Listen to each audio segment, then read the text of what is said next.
Happy Monday, everybody. Thank you so much for downloading or streaming the Be Our Guest podcast. We're getting out on the Disney Magic today for the Be Our Guest podcast cruise, so make sure you're following along on social media, especially on Instagram at Be Our Guest Mike, and join the Facebook page for the Be Our Guest podcast. Just search Facebook or just search for the Be Our Guest podcast on Facebook because we're going to be broadcasting live from the ship throughout the week. Now, today, we've got a fun trip report for you. We're excited to bring this one to you. Scott joins me, in fact, for this show, and we're talking with our friend Jason, who lives down with his wife in Celebration. That's right outside of Walt Disney World. We talk about what it's like to live in this town that was developed by Disney way back in the day, over 25 years ago. What it's like to live right there, literally in the shadow of Cinderella Castle, how they keep the magic alive, being that close to the parks and the resorts and all the great restaurants, and how he ended up there, and what a day in the life is like when you live that close to everything that we all dream about as folks that live far away, like Scott's in Michigan, I'm in Missouri. So we get a little taste of what it's like to live in Celebration on today's show. Don't forget, today's podcast is always brought to you by the Magic for Less Travel. We'd love to help you plan your next Disney adventure for no additional cost to you. So check out all the details today over at themagicforless.com. Please use our Amazon affiliate link. This week, it's Amazon Prime Days. And as you get those awesome deals, you can click through our link and it helps support the show with every purchase. So just click through beourguestpodcast.com/Amazon. Thank you so very much for that this week. Also, you can support the show on Patreon. It's $5 a month. And for that support, you get a bonus show called Mike in the Midwest. Thank you so much to everybody who does that. That keeps the show on the air. You're carrying our show. So again, to support the show, $5 a month, patreon.com/beourguestpodcast. Ready to take a trip to the world? You found the Be Our Guest Walt Disney World Trip Planning Podcast. This is where your memories come front and center on our podcast stage.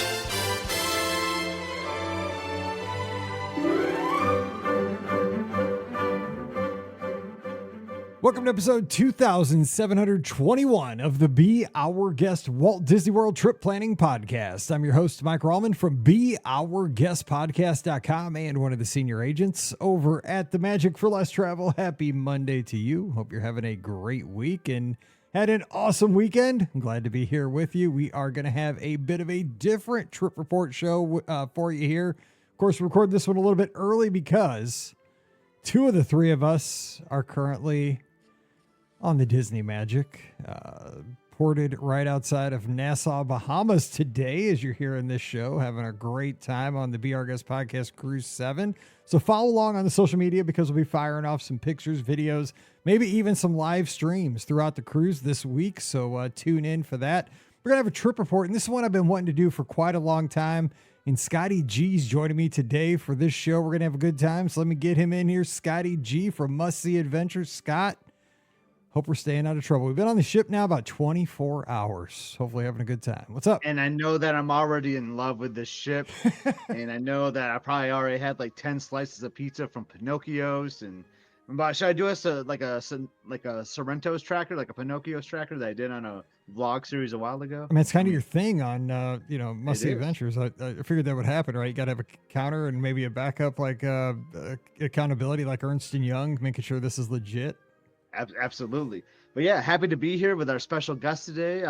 Really excited for this trip report, what we're going to be talking about today. But as you mentioned, we're recording a little bit earlier. So in real time, it is Stitch Day. It is 626. So happy Stitch Day. And because of that, it's easy for me to remember. So I had to give a shout out to a long time Be Our Guest, one of the OGs, Jay Griffith. Happy birthday, my man. Just a long time, and like I don't think he likes to resonate his birthday with Stitch, but I always do because it's easy for me to remember. So happy birthday. That's right. The man who if you're on a Delta flight, you may take a barrel roll every once in a while. I hope so on our way down. Like, I hope I already did. I hope I'm talking about it on the cruise right now. I'm just saying, I fly Southwest because I prefer not to take barrel rolls. No, I would fly Delta. We still have many flights out of here. I'd love to fly with Jay. I mean, I would not like to do barrel rolls, but right. I'm just getting comfortable flying, but it's all good. So yeah, shout out Jay. Hopefully, we'll see him. I wish I was there longer because Speaking of, I mean, it kind of ties into today's topic. So let's get our guest introduced. Jason, star of the Discord Clubhouse. Come on over to beourguestpodcast.com/clubhouse. Jason, thanks for coming on today. What's up? What's up, guys? How we doing? I star the Be Our Guest podcast You Discord. are. That's a nice one. I like that. Yeah, no, everything's good down here in South Florida. If you guys are gonna brag about the cruise, I'll brag about living down here. So we'll have a fun show today.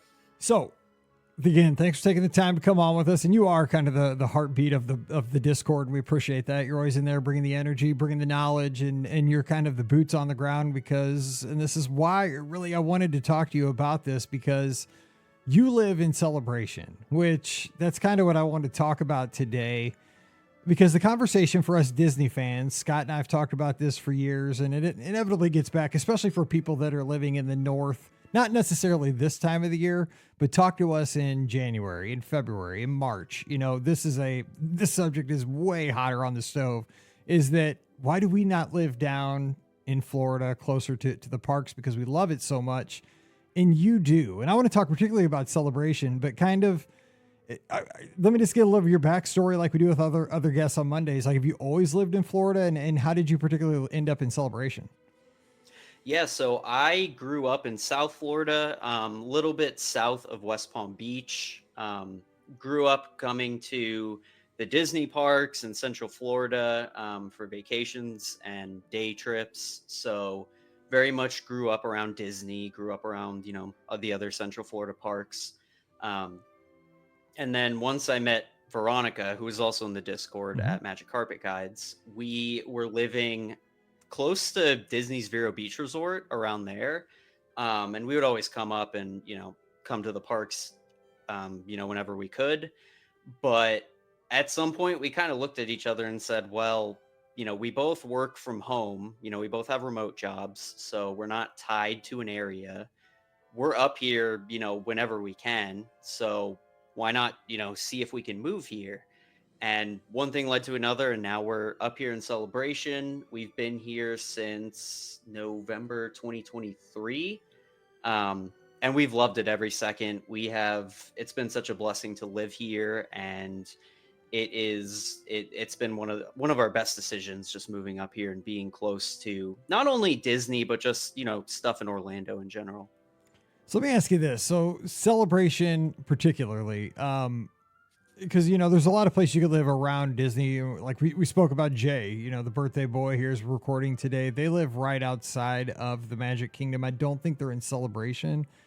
I can't remember, it was Winter Garden or something. I've been to their house actually, and it was very nice. But Celebration has always kind of, it had me super curious, because I talked about that book, Where the World, Since the World Began. I did a Mike in the Midwest episode about it. It's this book about the history of Walt Disney World. It was a 25-year kind of look back that was put out in 1996. And it talked about all of, the making of the Magic Kingdom, the resorts, Epcot, and so forth. But then at the end, it started talking about future projects and things that were new. And at the very end, it started talking about the possibility, like the Disney Magic was just coming online and the beginnings of the Disney Cruise Line. But there was a page, there's 2 pages actually, just 2 small pages about Celebration. And it talked about how that was basically going to be kind of carrying out Walt's idea for Epcot, where people could live. And it was this, planned city, and it was going to have everything you needed to thrive. It was going to be beautiful, different kinds of living, condos, single family homes, duplexes, and so forth. I know it's been a long time since that, because it's been a while since Celebration was kind of developed and all that, but did you move to Celebration to kind of get that, or was it just like that's where the place you wanted to live happened to be? I mean, what was your draw to Celebration in general? So I will say one of the biggest draws to Celebration is the fact that you can go to the Disney parks without touching I-4 or 192, which are the 2, major roads in Central Florida, and also the roads that get backed up more than anything else. So it's just on World Drive. It's on the opposite end of Magic Kingdom. You just take that road right in and you're good to go. We're about 10 minutes from every single park at Disney World. So, quick car ride and we're there. So that was kind of a big thing when we were kind of looking around this area, was just how can we minimize traffic on a daily basis if we are going to the parks or the grocery store, doctor's appointments, whatever. We're really just trying to minimize traffic, and Celebration really does a good job at that. I can walk to Publix, it's right across the street. So that was kind of the biggest thing for us. Also, the attachment to Disney was definitely a big thing too. And if you ever visit Celebration, you can also see it is a beautiful city. Downtown is beautiful. It's fun to just kind of walk around there, or get a bite to eat. So that was kind of the biggest things for us when we were looking to move up to the Orlando area.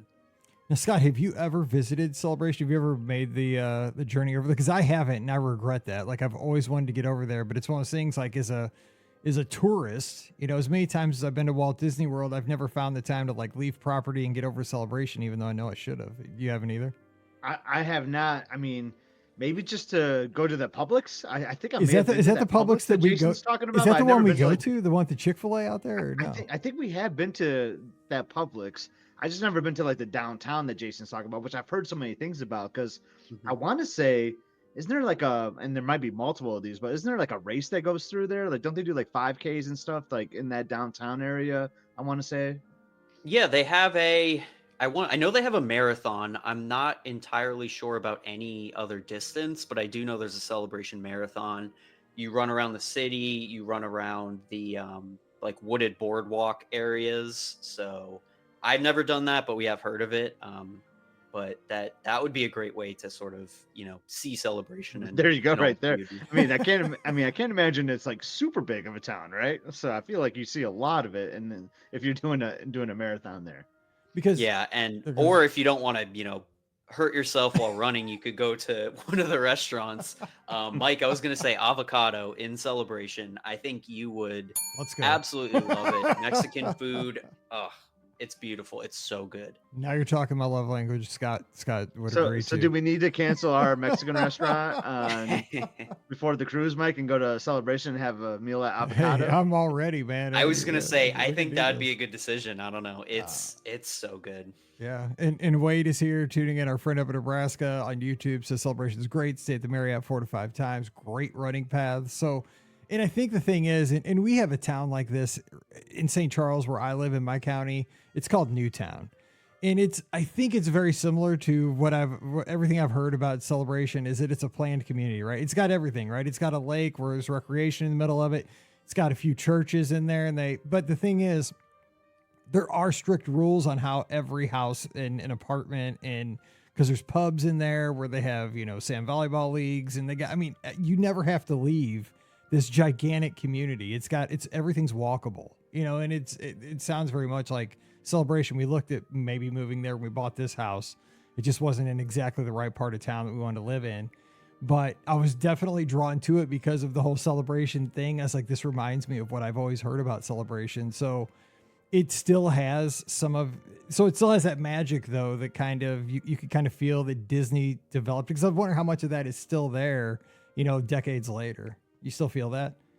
Oh yeah, definitely. And there are very strict HOAs around here. So, people's lawns have to be a certain way. Their, outside porches or whatever have to have certain, restrictions, regulations and stuff like that.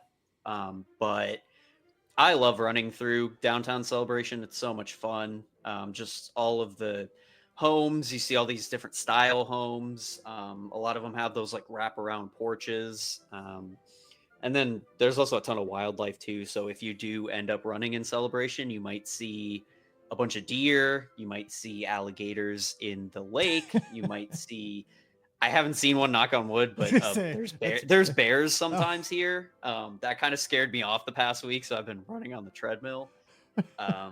But it really is a beautiful town. So if you ever are down here for a Disney vacation, I would find some sort of excuse to kind of, go around Celebration and kind of see all the beauty that it has. Now, I've also heard from Len Testa said like Halloween is a big deal there too. I guess Halloween and Christmas, probably both, I'd imagine, are a big deal in Celebration. Yeah, we've put pictures in the Discord. People go crazy for Halloween and Christmas decorations. It's very similar to the fort at Fort Wilderness, where people just go all out, lights all over. There's competitions with different like categories on Christmas lights. One of the houses has a like you can tune into a radio station and the lights are like synchronized to, you know, whatever song's playing, whatever Christmas song. So if you are around here around the holiday season, you will definitely see a bunch of lights. And honestly, that could be your reason to, you know, come and visit. Go ahead, Scott. Sorry, I didn't mean to cut you. No, I love that. I love the decorations. That's so great. But you know what I gotta ask you is are the Disney courses your closest golf courses, or is there one in Celebration? There is a Celebration golf course. I have never played it because it is a little pricey. Although I don't know what summer rates look like, so I'll have to figure that out. But Because the fall rates I imagine are better, right? And when you're in yeah, Florida. yeah, and so I I have mean, the to. fall So rates yeah, are more my expensive. I mean, yeah. It's yeah, the the fall opposite rates here are in more Michigan. Yeah. expensive. Yeah, because you have to survive. You just have to like live through July playing golf in Florida. Oh my god, it's brutal. I mean, we're gonna do it in a couple weeks, so we got this. It's okay. We got it. But yeah, if I were to consider a home course, it is Oak Trail because I have the water park and sports option for my annual pass, so I get on that for free, so I can just walk 9 whenever I want. So yeah, that's kind of my home course. So now, you mentioned you work from home, and that kind of leads you in. Also, something I want to ask you about too, because that helps you to be able to experience the parks as much as you do. And it's not even the parks; it's not, actually, I see you guys a lot in the Discord going to the resorts. Like we talk about this all the time, being a local that with a pass. You know, you could, if you want to go into Epcot and have dinner, say, you're in the mood for barbecue, so I'm going to go back to Regal Beagle or get something at Connections Cafe or whatever, that's an option. But a lot of times I'll see you like in belated happy birthday in person. You just celebrate a birthday. Thank you. Yes, thank you. With the Geyser Point, and you were over there at the Polynesian checking out the new Stitch, like a Dole Whip kind of thing, ice cream. He said hot tip, make sure you're ready because the thing melts super fast. I can imagine. It melted before we even got, so Pineapple and I right there, if you turn the corner, there's a bunch of seats. Before we even sat down, it was like pooling over our hands. So like, yeah, you need to like have a plan while you're waiting in line.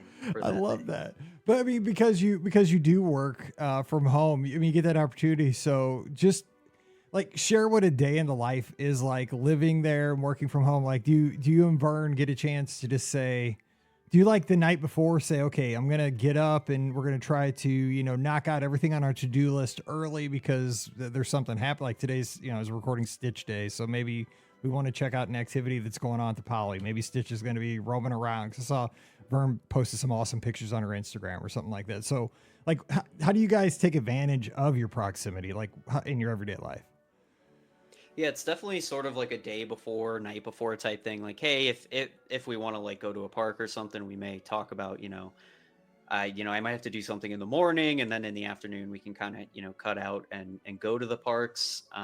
Sometimes it's the day of. I'll be working and kind of look over at Vern and say, hey, you want to go for a walk after work? Like, let's stretch our legs a little bit, get some outdoor time. She'll say sure, and then come back with like, oh, do you want to walk around Galaxy's Edge for a little bit? Yeah, sure. Why not? All right. That's our afternoon walk is Galaxy's Edge. Maybe we'll get a snack or something. Maybe we'll get a Ronto wrap. We'll check out Rise. If it's like under 45 minutes, we'll go do Rise of the Resistance. And so that'll be our, afternoon walk, our outdoor time. Dude. My afternoon walk is on the treadmill. If it's nice, I go around this. I mean, I thought my lake was pretty, but it's not Galaxy's Edge with a Ronto wrap. but I can attest to this, Mike. So before our so we did that 3-night cruise in my in-laws in February. So we came down and we stayed at Coronado the night before or the day before, and we're just hanging out, like doing pool time and stuff. And Jason texts me, he's like, "Hey, what are you guys doing, like today?" Like. And we're like, oh yeah, we might swing by like French Quarter and like get some beignets, like kind of show them around. And they're like, okay, sweet, we might meet you up. And then like Like 10 minutes later, like we go there, we're like, oh yeah, we're here, and then 10 minutes later, bam, like Jason and Veronica are there. We're having like, beignets. Yeah, we just have lunch and beignets with them. Like, so I can. They do that. They that's the life they live. Like it's unbelievable. That is awesome. I mean, everybody else is like going like, man, I just want to do this for a couple days. I mean, but the thing is, I know because, you know, we've only met a couple times briefly in passing, and I can't wait till we can hang out longer and really hang out because we have a lot in common besides Disney, but I can tell that you appreciate it. You know, some people I think that would just kind of take it for granted that you're there, but I mean, I can tell every time that you post and you're always helpful to everybody who doesn't get to go down as much, so that when they have questions in the Discord channel, like you're always giving people great information. Like, here, make this good choice so that when you get down for your once in a year trip, once every couple of year trip, you have the knowledge you need to make sure you get what you're looking for in your trip. And I appreciate that so much. But, you know, I love that you and Vern are really, you can tell you're huge Disney fans. Like, it's not, I think sometimes the locals just take it for granted and you guys don't. And I think that's super cool that you guys you still soak it in, even though you're right there. Yeah, no, of course. I mean, every time I'm in a park or resort or whatever, I mean, I people watch, you know, I eavesdrop, or, you know, I feel like we all do it. Let's be honest, we all do it. But you can tell, like, when people are on that once in a year trip or once every 5 years, it may even be their first time there. And you can just feel their excitement. You can feel, you know, how they're feeling. You can feel that energy. And that just makes me even more like blessed and thankful to be able to be here and sort of get to, you know, feel that whenever I go there, or just kind of experience that. And we just, you know, we try and be humble, try and, you know, be blessed for what we have. And yeah, that's it. We can tell when people are on that, you know, that magical once in a lifetime trip. And we're just so blessed that we can kind of get a little sliver of that, you know, whenever we want. Let me ask you this, kind of shifting gears here, because I want to get Scott in on this too. Is that, let's talk a little bit about what you do, like for your day job, what you do for a living, and how it intersects with Disney. Because you wrote like a little app or a little script or a little program in our Discord, which I thought was super cool, that we've been playing around with over the last few weeks, and it helps you kind of determine what your favorite attraction is in any specific theme park, and then you could do it globally around Walt Disney World. And it basically just gives you two choices. It'll say, you know, okay, I'm gonna look at Epcot, so it'll put up just two random attractions: Frozen Ever After against Spaceship Earth, and it forces you to make a choice. And it really, the way I played it was, you can't give it a ton of thought. You just have to go with the first thing that comes to your mind. Like, which one am I gonna pick right now? Boom. And just because I thought if I sat too long, that kind of defeats, like, which one do I like? Boom. That's how I played it. I don't know how everybody else did, but that's how I did it. So, and then it comes out and ranks them. Everybody, the thing I found with it was just off the aside, like everybody's Epcot Mission Space was like 0 on everybody. Like Disney needs to look at that. Man. That was not good. Something has to be last. It was, but it was everybody, and it was almost 0 for everybody. Like that was not good if you're looking at statistics. But so, kind of explain like a little bit to like what you do for your like living, and then how that intersects because of how data driven our vacations have become at this point.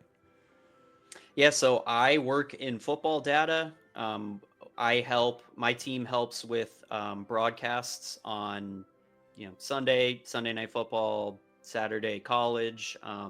We're pretty much football data, football stories, statistics, and things like that. And so I've, you know, tried to get some of that, you know, data-driven stuff over into the world of Disney. And so that app was just kind of my way to, you know, start to mesh those two things together. And, you know, I've been working on another one too. I haven't finished it yet, but I've been trying to do like a day simulator. So instead of like a mock draft simulator, you can kind of pick rides throughout the day. The wait times will change, and at the end you'll have like a table that shows like your day at Disney. But yeah, I've just been, you know, kind of trying to incorporate, you know, data and Disney together, because, you know, even the rankings app, which is just kind of, you know, a little fun this or that type thing, I do think that you could use it for your vacation if you know, for example, you do it with your family and you know, go through the whole thing, and at the end of the day you see I don't know, like Winnie the Pooh at Magic Kingdom is a lot higher than maybe you thought it was, then that might be something you prioritize when you go to the Magic Kingdom. And it might be a ride that, doesn't have a long wait time. And now you know that everyone in the family enjoys it. So now that's something that you can kind of plan for. And, you know, so that's, I'm just kind of trying to mesh those two worlds together and, just having some fun with it. I love that. I mean, because you're an expert in it. I mean, this is because when I see, because you have all these. I mean, I taught sixth grade, so we always had a unit in our math class that we taught, and then I taught gifted for a while, so it's a little bit higher level, but nothing close to what you do. We had the line graphs, scatter plots, all these different kinds of ways to display data, but nothing like, because I love it's all about college football. So I always just look for the Mizzou Tiger Oval. Like, where are we in the upper right quadrant? I hope. Let's go. Like, are we ahead of like the Gators? Here we go. We upper right. Exactly. We're ahead of Kansas. As long as we're ahead of Kansas. Exactly. As long as we're up there, we're good. But yeah, I'm always, and if I'm like, we're not, I'm going to have to email, send a message. He's like, what's up? That's bad data, bad data. But, it's always fun. But the thing is, like and again, I think everybody's at a different place. Their Disney vacations, right? When I first went, it was like ignorance is bliss, and I loved it. Looking back, it was like, God, it was great because I didn't know anything. Like, we just went and we just had fun. We rode rides. I didn't care. But now, and especially over the last like 5 years, I think it's just you're inundated with data. Like, you just have to always think about everything. And I mean, it's right there though too, because like you have wait times staring you in the, everything is a number. Like, you get numbers on everything. Like, even like when you're standing for waiting for a bus, the next bus is going to be here in 9 minutes, and then it changes on people panic because, and I don't look at those bus times. Like, they're always inaccurate, but I mean, like, people freak out because like it's 9, then all of a sudden it's 12, then all of a sudden it's 8, then all of a sudden it's 13. Like, it's all over the place. And I mean, as somebody who's an expert in the field, you just like your brain has to constantly be chugging. Like, how could we, is that not like kind of stressful for you being at Walt Disney World? Because you're probably trying to like optimize the day, optimize the attraction, optimize the experience all the time. Like, because, when you're an expert in the field, you kind of want to grab a hold of it and fix it all the time, I'd imagine. Yeah, I will say sometimes I space out looking at wait times or thinking about what I can do, which is not a good thing if somebody is talking to me. But for the most part, in terms of just kind of trying to optimize our time there or our wait times there, I think we're more inclined to do that if we are with family or friends that, maybe they aren't annual pass holders and they're just kind of visiting on their vacation or doing a day trip. I feel like they definitely kind of look to us like, okay, you guys are the experts, like, lead us around Disney. So, that's when I'll start to think in my head like wait times and sort of best ways to optimize our, and try and get on as many rides as we can so that their experience is good. But if it's just Vern and I and we're late night after work type thing, maybe we grab dinner or whatever, I don't really look at my Disney experience all that much for the wait times. I might glance at it once or twice, but one thing I like to do, and I don't know if all locals do this, so I don't know if I'm speaking for all locals, but I feel like I just kind of walk up to the attraction, actually look at the physical wait time sign and say, okay, if it's under this number, if it's under 50 minutes, if it's under 40 minutes, whatever, we'll go on. If not, oh well, we'll do it next time. It's okay. We're here. We can always come back and do it again. So it really just depends on sort of who we're with and kind of what mode we're in. If we're in like, ride, back and forth mode, or are we more in that relaxed, take a stroll around the park, see if it's a low wait time. If not, oh well. That's exactly how I go about it. To be honest, like, I usually don't pull out the app to see wait times. I'll just walk around the park, especially if I'm solo, because a lot of times I am solo, and I'll just walk around. I'll just kind of as I see things like, oh well, it's 25 minutes. Okay, it's doable. But if it's 40 minutes, I'll just keep going. It's kind of old school, but it's like I'm on the computer all the time at work, so I just don't want to be on my phone on vacation as much. So I'll turn this over to Scott for a little bit. So Scott, you have some questions for Jason or some points? Well, we were talking about these data points. So I was thinking about a data point that I shared with Jason that I think he could build something kind of cool with it. I just want to get your thoughts on it. I'm kind of putting you on the spot here. So so me personally, I've tracked every bite of food I've ever had at Walt Disney World, and you know this. So I've That's good. tracked Yes. every restaurant, every meal, every snack, and I've sent this to you, and you've made a really cool graph and like looked at some of that data, and like people like love that, and I use that. Kind of going back to like that Winnie the Pooh example you kind of gave, where like my family will kind of sit down and look at it, and we'll be like, oh wow, we haven't been to Le Cellier in like 5 or 6 years. Like maybe we should go there. Like we kind of analyze the data in that way. And I almost feel like there could be like a cool like dining database where you can kind of look at and look like last meal or frequencies and be like, wow, man, we go to the ABC commissary a lot. Maybe at our next Hollywood Studios, we should go here because we haven't been here in this long. Like, what are your thoughts on something like that? Like, do you think there's some good data points on restaurants, like maybe like reserving restaurants, like the restaurants that go away the quickest when you're trying to make ADRs, things like that? Yeah, you can definitely. I know there's some sites where that kind of track ADRs and availability. That's certainly something you can collect and sort of analyze there. In terms of your own data, I do think it's a wonderful idea to sort of track where you've been, what type of food you had, whether it was a lunch, a dinner, a snack, or whatever. And you can certainly make something that shows like where you haven't been in a while, where you maybe haven't been at all, where you are, more than anything else, cough, cough, beaches and cream. Mhm.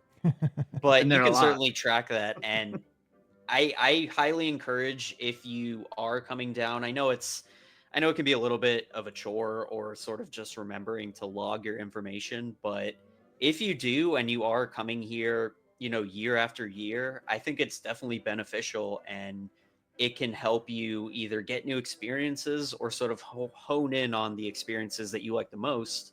And eventually you will get to a point where you're, having one of the best vacations because you know exactly where to go, what things you like, what things you haven't liked, or experiences that you haven't done before. Agreed. That's a great call. Let me just aside to kind of what Scott's saying. I mean, Disney actually has. I mean, think about that, like the dossier they have on all of us, right? Because they have it with. They know exactly where. They know how many buffalo grilled cheese or buffalo chicken grilled cheese sandwiches I've had, and it's insane. They definitely know how many you mobile ordered. Exactly. Well, They're like, dang, this guy really likes to. Because I mean, they could pull that, right? I mean, because right with mobile ordering and everything. I mean, they could go into my profile and see, how many times I've been to this and that. I mean, do you ever stop? I mean, because you work in this industry, right? I mean, I don't really think about this until just now. Like the amount of information that they could compile and just look at, like the demographic of like men from 40 to 50 or, women from 35 to 40 or, whatever kind of demographic they want to put together. And I guess they probably, I'm assuming they do this. I didn't even think about this, but I mean, that'd probably be your playground, right? Seeing stuff like that. Yeah, I mean, it can be both nerve wracking and it, awestruck the amount of data that they probably have on us. Touch points, like every time you scan into a park, that's a pretty easy data point. Lightning lanes, tapping on those, again, another easy data point. But yeah, even like food sales, parking. I mean, there's so many data points that Disney collects that it just, I know some people don't like the data driven thing because it can take a little bit from like the creative process in terms of like what they focus on. But yeah, the amount of data Disney must collect, I can't even imagine what they do with that. I mean, I have like ride data and it almost fries my computer every time I load it up. So I couldn't even imagine like the warehouses that the they servers have they to store all have. this. Like, Yeah. that's Oh gotta my be gosh. crazy. Yeah, I didn't think about that. I mean, like just touch points, right? I mean, just because think about that. Like, I mean, when you go through like It's a Small World, it picks you up for like a picture. So they could know that you were, that you were there. And oh my gosh, that's because Scott and I always have a conversation. I don't even know. I don't know if Disney does this, so I could be just talking out of my what, but there is a company that essentially it's computer vision, where it's a computer looking at a video and they can sort of through AI like analyze the data and stuff like that. people walking into rides, they could probably see like who's walking in, like That's crazy. male, female, or demographics like that. So that they could have that as well. I don't know if they do. I would imagine they do, but I don't know for a fact. But yeah, it's mind-boggling the amount of numbers they have. Well, Scott and I always have this conversation. We've talked about it on the show before that we always turn to each other on a vacation at some point and say, I wish I could just have the revenue like resort wide at Walt Disney World for like 10 seconds. Like just give me any 10-second like range. Because think about that. Like those cash registers somewhere going, like just like say it like from like 7 o'clock even to like 7 o'clock in 10 seconds, or like bit of like maybe like 10 o'clock in the morning to like 10 o'clock in 10 seconds. I mean, picture anything like Captain Cook's and then the toll booth at the Magic Kingdom or somebody buying a poncho at Animal Kingdom, like 10 seconds, like the revenue, you know what I'm saying? Like you would make so much money in 10 seconds if you had like the receipts for 10 seconds of property. We just think about that kind of stuff, just like it's amazing the machine that Walt Disney World is overall. Yeah. Picture like every end of night when people are starting to purchase lightning lanes for their when their window opens. That's every single day. Yes, I mean like when you start thinking about that stuff, like it almost it's makes your head blow up. It's oh insane. My gosh. Yeah, it is wild. So let me ask you this, because we got about 10 minutes left. I'm curious. So you're local, right? So real general, what is Walt Disney World doing really well right now in your opinion? I think that Epcot's festivals have been doing very well. I think that the Communicore Hall, I know people grumble about that, but I do think the hall itself, like the inside, I think they've been doing a good job with that, especially recently in like this festival season. I think that's something they've been doing well. I think that I think all these little added perks that they've added, like Cool Kids Summer, I think has been, it's been needed, and it's been something that has been immensely popular.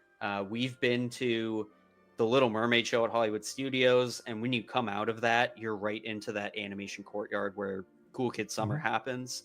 And every time we've come out, like we've just seen characters roaming around. We've seen kids drawing, doing the little animations, and all that stuff. Epcot and the Encanto show in the center in Communicore, people are always eating that up. People are dancing to that. So I think just like those like little things coming back, for baseball term, it's kind of like singles and doubles instead of hitting those that's home run e-tickets. It's they're getting back to those singles and doubles, trying to increase that batting average. And I think they've been doing a good job with that, as we've ramped up this summer. That's a great way I love all of that analogy. That is, because I think that like for the last 5 years, it's always been like, and I think it's like how baseball's gone, right? It's how baseball is now. It's exactly how it is. It's like, what's it called? The natural three, like the strikeout, the walk, the 3 outcomes. And it's like so boring. It is. It's like made the game so boring. But you're right. Like seeing a single or like, stealing a base or hitting it, like something else is exciting, like little small things, like playing small ball. Like Cool Kid Summer isn't a massive multi-million-dollar renovation. It's just fun offerings. It's characters roaming around. It's little activities. It's the little tote bag you get if you. But it's up close experience to people. Like people are getting up close interactions, like that they remember because their kids are getting like a hug. You know what I'm saying? Like you don't get a hug from Rise of the Resistance. It's a cool attraction. Like everybody loves it. It's like it's wow. It's huge. But like parents are going to remember that picture of their kid hugging Donald Duck. It's just how it is. I mean, look at the clubhouse. We've had so many great responses to Cool Kids Summer, and it's little things. It's like jumping rope in a hotel lobby.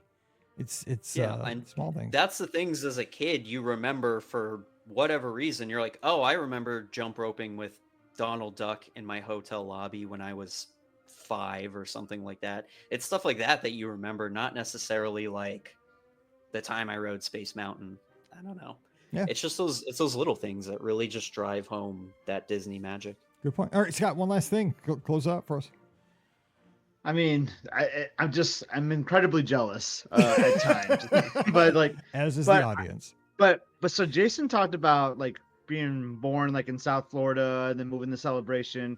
So your vacation is kind of like your backyard to Walt Disney World. So I don't believe you've ever been to like Anaheim, right, or Disneyland, but like how often do you leave the state of Florida? I'm just curious, like, or is just like, is it always Florida for you?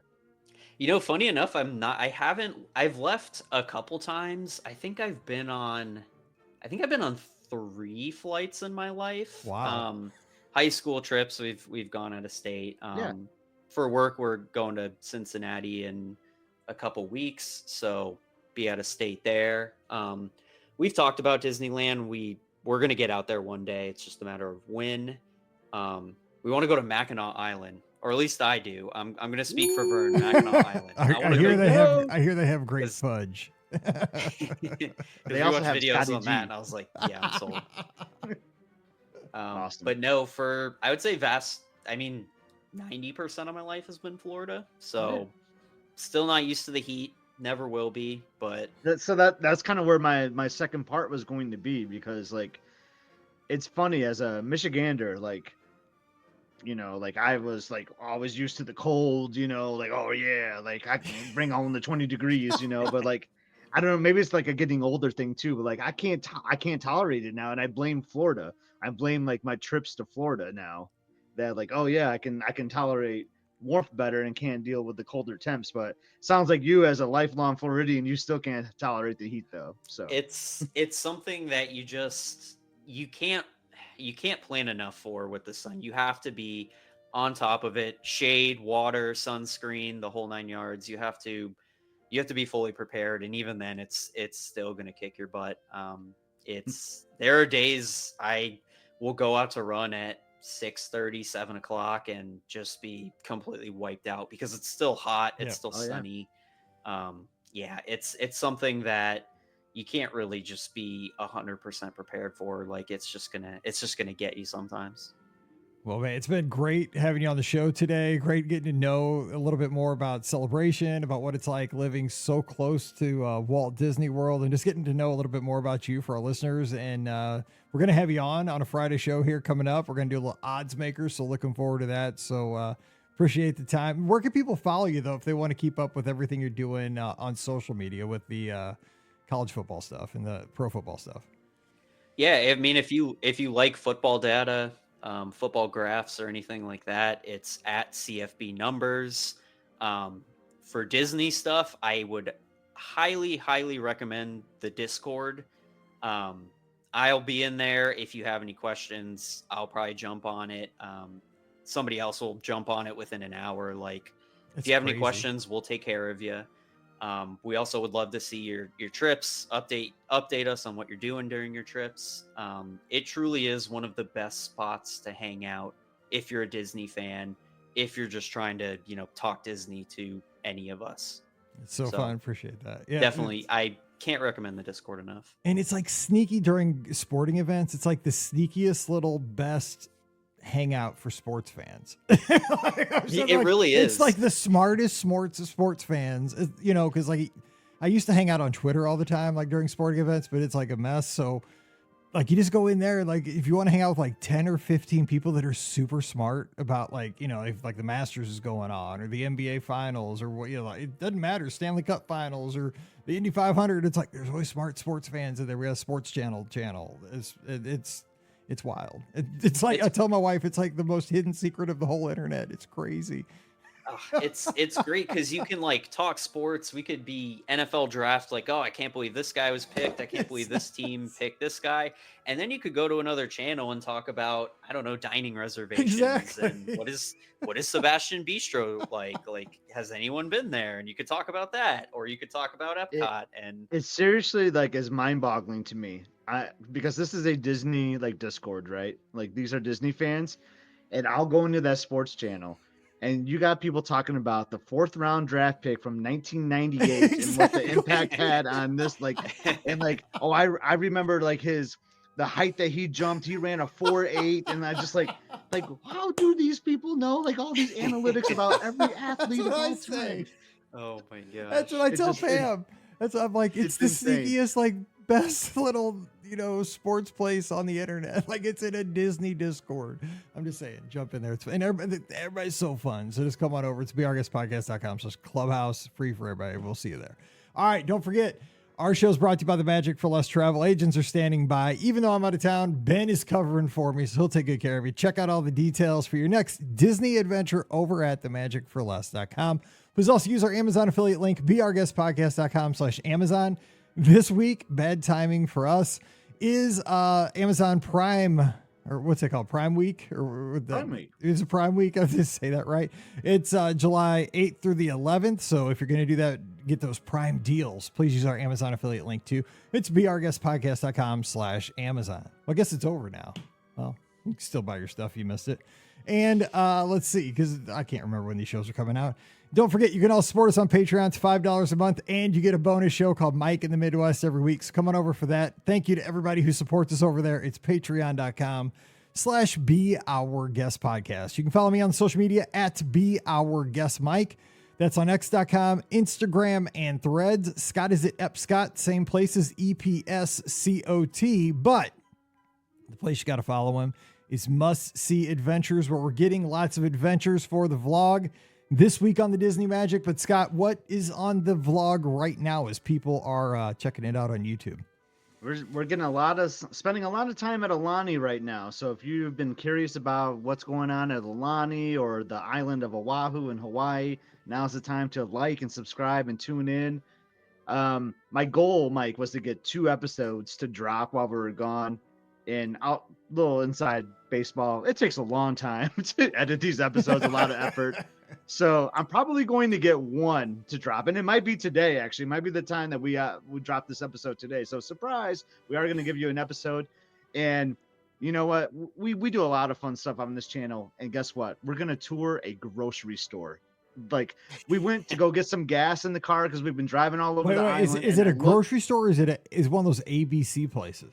No, well, you're gonna see plenty of ABC stores too. Trust me. But no, I'm just like pumping my gas, all right. And I look over, and there's this place called like Don Donkey. Shut up! I'm like, I would go in there too. I would go there. Yeah. I said to Liz, I'm like, I tell her to roll down the window as I'm pumping gas. Like, there's something here called Don Donkey. I don't know what it is, but we have to go. That's exactly what I'd say. We're going. We're going for sure. And then we go in there, and then of course I had to bring the camera, and you don't want to miss out. So you got to tune in and check out Don Donkey. Is all I'm saying. Plus, we're gonna have breakfast with Mickey Mouse and stuff, so it's gonna be a lot of a fun episode. But you can't miss that. And it was funny. I came back, and I had an Instagram message from George or Hawaii George. Well, he's like in the mainland now. And from like a couple months before that, he said, "Hey, you got to go check out a place called Don Donkey." I totally missed the message, but he told me I had to go there. So oh my gosh, I did. So on this episode, breakfast with Mickey Mouse, 7 out of 10. Visiting Don Donkey, 10 out of 10. Let's 10 go. out of 10. I mean, if that isn't a tease, Scott's getting good at this stuff. Look at that. I'm just saying. Yeah. I mean, Don Donkey, this thing's going to have 10 million downloads or views or whatever it is. So get over there. Yeah. Must See Adventures. Like and subscribe multiple times for the old Don Donkey. All right. So that's about it. Oh, we will have a live show. Yeah, this Sunday night because I will be back. Scott will still be down there, but I will be back. And we'll be taking your questions and calls. I'll be solo, but I'll be needing you to call in. So let's do that Sunday night, 7 o'clock Eastern, 6 o'clock Central. All the places. Let's talk some Disney. All right, we're going to jump out of here and wish you a great Monday. We'll be back again on Wednesday with more of your listener questions. So for Jason and Scott, I'm Mike, wishing you a great Monday. Stay safe, stay healthy, and we'll see you real soon. You've been listening to the Be Our Guest Walt Disney World Trip Planning Podcast. If you have questions, comments, or would like to be a guest on the show, please visit our website at beourguestpodcast.com. Thanks for listening, and we'll see you real soon.